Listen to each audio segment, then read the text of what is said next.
क्या आप प्रोग्रेसिव हैं? क्या आप रेशनलिस्ट हैं? क्या आप डेमोक्रेटिक हैं? और सबसे बढ़कर क्या आप सेक्युलर हैं? अगर हां, तो क्या आपने किसी हिंदू देवी या देवता का मजाक बनाया? क्या आपने किसी हिंदू पर्व त्योहार पर पानी की बर्बादी या पर्यावरण को होने वाले नुकसान पर सवाल उठाया, लेख लिखा? क्या कहा आपने? नहीं। तो फिर प्रोग्रेसिव, डेमोक्रेटिक और सेक्युलर कहलाने का ख्वाब छोड़ ही दीजिए।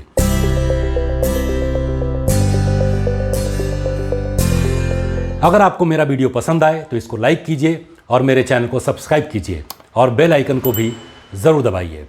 अगर आप में पहले बताए गए गुण नहीं हो, पेशे से वकील दीपिका सिंह राजावत को देख लीजिए, जो प्रोग्रेसिव हैं, फेमिनिस्ट हैं और सेक्युलर तो हैं ही।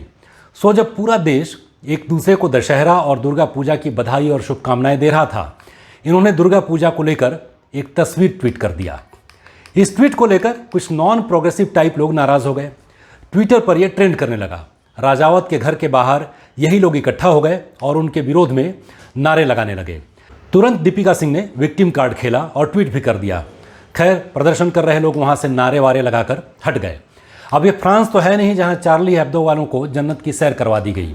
वैसे हमको वैसा होना भी नहीं है। खैर, नारे लगाने वालों का आरोप था कि ये ट्वीट ये बताने की कोशिश कर रहा है कि हिंदू धर्मावलंबी जो देवी दुर्गा की पूजा करते हैं, साल भर रेप या बलात्कार जैसे अपराध में लगे रहते हैं। या फिर यूं समझिए कि नवरात्र में दुर्गा की आराधना करने वाले दरअसल रेपिस्ट या बलात्कारी हैं। ये नासमझ लोग समझ नहीं पाए कि दरअसल मामला है क्या। वैसे आप समझ गए होंगे कि दीपिका राजावत कितनी प्रोग्रेसिव हैं और हाँ, उससे भी बढ़कर सेक्युलर भी हैं। कोई शक है तो ईद पर किया गया वो ट्वीट देख लीजिए, जिसमें वो त्योहारों को जोड़ने वाला बता रही हैं। बस ये नवरात्र ही हैं जहां बलात्कारी नजर आते हैं पूजा अर्चना में। कुछ लोगों ने इसका मतलब ये भी लगाया कि दीपिका राजावत ये कहने की कोशिश कर रही हैं कि जम्मू के कठुआ में जो रेपिस्ट थे वो इसी मानसिकता के थे। तो हम आपकी याददाश्त को ताज़ा कर दें कि दीपिका सिंह राजावत जो हैं, इन्होंने अपनी तरफ से पीड़िता का केस लड़ने की पेशकश की थी। उसके बाद सारे चैनलों पर उनके इंटरव्यू चले, बाइटें चली, मतलब ये पूरी तरीके से छाई रहीं। लेकिन नवंबर 2018 में पीड़िता के पिता ने इनकी वकालत से हाथ जोड़ लिया और कहा कि आपने जो उपकार किया सो किया, अब रहने दीजिए। आपके इस उपकार का बोझ इस गरीब से और नहीं उठाया जाएगा। दरअसल दीपिका सिंह राजावत उस वक्त 100 से ज़्यादा पेशियों में से महज 2 में ही मौजूद रही थी। बात भी सही है, वहाँ से जो मिलना था उनको मिल चुका था, यानी शोहरत। तो फिर उसके बाद वहाँ बचा ही क्या था। वैसे राजावत जो लड़ाई लड़ रही थी उसमें उनके एक सहयोगी भी थे, नाम तालिब हुसैन। उन पर कई महिलाओं से रेप का इल्ज़ाम लगा था। वैसे बस यूं ही आपको ये बात मैं बता गया, इस बात का प्रोग्रेसिव वर्ल्ड में कोई मतलब नहीं है और इसका मतलब आप समझ रहे होंगे। तो चलिए अब कोरोना के दौर में कारोबार की भी बात कर ली जाए। मान लीजिए आपको अपना बिजनेस शुरू करना है और आपका सपना करोड़ों कमाने का है। तो फिर इसके लिए आपको अपने बिजनेस का विज्ञापन भी करना होगा और अब आप करोड़ों कमाना चाहते हैं तो लाखों का खर्च तो उठाना ही पड़ेगा। और इसमें भी क्या गारंटी कि आपका ब्रांड जो है वो लोगों की जुबान पर छा ही जाए। तो फिर आप भी वैसा ही कीजिए जैसा जावेद हबीब ने किया था। वही जावेद हबीब जो बहुत ही नामचीन हेयर स्टाइलिस्ट हैं। हर शहर में इनका प्रीमियम हेयर कटिंग सैलून आपको दिख जाएगा। इनकी तरह एक विज्ञापन बनवाइए जिसमें देवी देवता का अपमान किया जाए। इन्होंने अपने विज्ञापन में दिखाया था कि देवी दुर्गा भी अपने मेकअप के लिए इनके सैलून में बैठी हैं लाइन लगाकर। विरोध तो हुआ लेकिन इनका ब्रांड मशहूर हो गया। बहुत मुमकिन है आप भी वहां जाते होंगे और हेयर स्टाइलिंग करवाते होंगे। अगर हाँ, तो आप थोड़ा प्रोग्रेसिव हो रहे हैं और थोड़ा सेक्युलर भी। फिल्म चलानी हो तो हिंदू देवी देवता का मजाक उड़ाता एक सीन डाल दीजिए, विवाद हो जाएगा, नाम हो जाएगा। पीके वालों ने बिना पिए बड़ा सोच समझ कर ये कारनामा कर दिखाया था। उसमें तो मुस्लिम लड़के और वो भी पाकिस्तानी लड़के का हिंदू लड़की से विवाह करवाकर अंतर्राष्ट्रीय स्तर पर सेक्युलर हो गए थे ये लोग। इसी लाइन पर अक्षय कुमार भी आ गए हैं। देशभक्ति की फिल्में करते करते लगा कि अब ये बाजार तो कब्जे में आ चुका है, अब जरा प्रोग्रेसिव और सेक्युलर मार्केट पर कब्जा जमा लिया जाए। तो आ गए आसिफ के रूप में लक्ष्मी को बॉम्ब बनाने। इसमें भी हिंदू मुस्लिम एकता का पाठ है, आप सभी को पढ़ना चाहिए। अब जरा एक नज़र विज्ञापन की दुनिया पर भी डाल लीजिए। तानिष्क का ऐड अभी काफ़ी मशहूर हुआ था और दरअसल ये कहें कि विवादों में भी रहा। और जब लोगों का विरोध बढ़ा तो तानिष्क के इस ऐड को वापस भी ले लिया गया। आरोप लगाया गया कि इस ऐड के जरिए दरअसल लव जिहाद को बढ़ावा दिया जा रहा है, क्योंकि अक्सर ऐसा देखा जाता है कि जब अंतर धार्मिक विवाह की बात की जाती है तो लड़का मुस्लिम धर्म से होता है और उसको बहुत ही अच्छा दिखाया जाता है, सुशील दिखाया जाता है, उसके परिवार को बहुत दिल खोल कर सबका स्वागत करने वाला दिखाया जाता है। और उसके उलट जो व्यवहारिक दुनिया में हो रहा है वो होता है कि दिल्ली में किसी राहुल की हत्या कर दी जाती है या किसी अंकित सक्सेना की हत्या कर दी जाती है, वो भी सिर्फ इसलिए कि वो उनका अफेयर या दोस्ती किसी मुस्लिम लड़की से थी और उसके साथ वो शादी करना चाहते थे।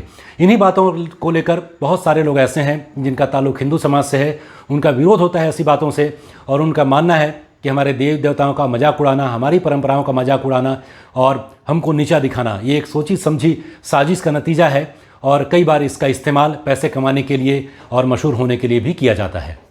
अब चलिए वहाँ से लेकर आपको चलते हैं टीवी की दुनिया में। कपिल शर्मा शो तो आप सभी फ़ैन होंगे, मैं भी फ़ैन हूँ, पूरी दुनिया उनको देखती है जहाँ जहाँ हिंदी उर्दू जानने समझने वाले लोग हैं। इन्हीं कपिल शर्मा के शो में 2018 में एक एपिसोड आया था। इस एपिसोड में एक कैरेक्टर यमराज का भी था। यमराज का कैरेक्टर होना, उसका मजाक उड़ाना या उसके ज़रिए कोई संदेश देना, इस पर हिंदू समाज को कभी कोई आपत्ति नहीं रही है। हिंदू समाज ये मानता रहा है कि अगर हमारे धर्म में कहीं कोई खामी है तो उसमें किसी भी तरीके से उसको निकालने के लिए, उसको दूर करने के लिए अगर कोई प्रयास किया जाता है तो उस पर सवाल नहीं उठाना चाहिए। लेकिन कपिल शर्मा में हुआ ये कि जैसे ही यमराज की एंट्री होती है तो कपिल शर्मा कमेंट करते हैं कि अरे तुम कैसे लग रहे हो, तुम कहाँ से आ रहे हो, ऐसा लग रहा है तुमने किसी लड़की को खा लिया है और उसके बाल और जूड़े तुम्हारे मुँह पर आ गए हैं। दरअसल यमराज के मूँछों को देखकर कपिल शर्मा का ये कमेंट था। कपिल शर्मा पर वैसे और भी दूसरे कई आरोप लगते हैं। उसमें ये कहा जाता है कि हास्य पैदा करने के लिए वो महिलाओं का उपहास करते हैं, महिलाओं का अपमान करते हैं।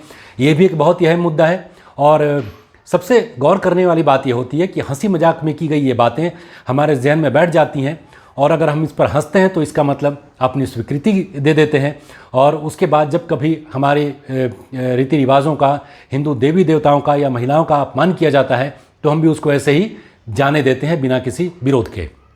अब इसके बाद आप ये देख लीजिए कि राजनीति में भी इसका खूब दुरुपयोग होता रहा है। एक तस्वीर ये देख लीजिए कि इसमें प्रियंका गांधी को दुर्गा के रूप में प्रस्तुत किया गया है। इसमें कोई बुराई नहीं मानी जाती है, हिंदू समाज में इसको लेकर कहीं कोई आपत्ति नहीं उठाई जाती है। अलग अलग दलों के नेताओं को देवी देवताओं के अवतार के तौर पर भी प्रस्तुत किया जाता रहा है। इनकी दादी इंदिरा गांधी को तो दुर्गा का अवतार माना ही जाता था। लेकिन सवाल इस पर लोग ये उठा रहे हैं कि वो राहुल और प्रियंका जो हमेशा हिंदू, मुस्लिम और धार्मिक मुद्दों को लेकर, इस बात को लेकर बहुत ही सतर्क रहते हैं कि उनके वोट बैंक पर कोई प्रतिकूल प्रभाव नहीं पड़ जाए, कहीं उनके ऊपर हिंदू धर्म के लोगों के साथ जुड़ने का ठप्पा नहीं लग जाए, तो एक दूरी बनाकर रखते हैं। वो ये भी देखते हैं कि अगर दो अपराध हुए हैं दो पीड़ितों के खिलाफ, अगर एक पीड़ित किसी अल्पसंख्यक समुदाय का है, खासकर वो अगर मुसलमान है या फिर हिंदू धर्म में भी अगर वो ओबीसी है या फिर एससी एसटी से है तो वहाँ पर ये जाते हैं। लेकिन अगर पीड़ित कोई हिंदू है या अपर कास्ट का है तो वहाँ बिल्कुल नहीं जाते हैं, क्योंकि इससे वोटों का समीकरण खराब हो जाता है। और इसी बात को लेकर प्रियंका गांधी पर भी सवाल उठाए जाते रहे हैं। मैं खुद भी मानता हूँ कि हिंदू धर्म में जितने भी हमारे रीति रिवाज हैं, कई जगह कई खामियां आ गई हैं, उनको दूर करने की कोशिशें की जानी चाहिए। और यही हमारी खास बात है, क्योंकि इसमें अलग अलग धर्म और संप्रदाय के लोग आकर जुड़ते जाते हैं और हिंदू धर्म का स्वरूप बड़ा और विस्तृत होता जाता है। वैसे मैं इस वीडियो के जरिए हिंदू देवी देवताओं के अपमान के लिए किसी भी धर्मी या किसी मुसलमान को निशाना नहीं बना रहा हूँ। मेरा मकसद वो है भी नहीं। इसमें वो सभी शामिल हैं जो हिंदू धर्म की सहिष्णुता का फ़ायदा उठाते हैं, जिनकी मानसिकता है यूज़ एंड थ्रो वाली। हर तरफ माहौल एक ही है, कंट्रोवर्सी कंट्रोवर्सी कंट्रोवर्सी, और कंट्रोवर्सी है तो करेंसी है।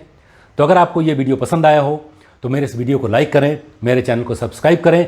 आपने इस वीडियो को देखा है इसके लिए आपका बहुत बहुत धन्यवाद। नमस्कार।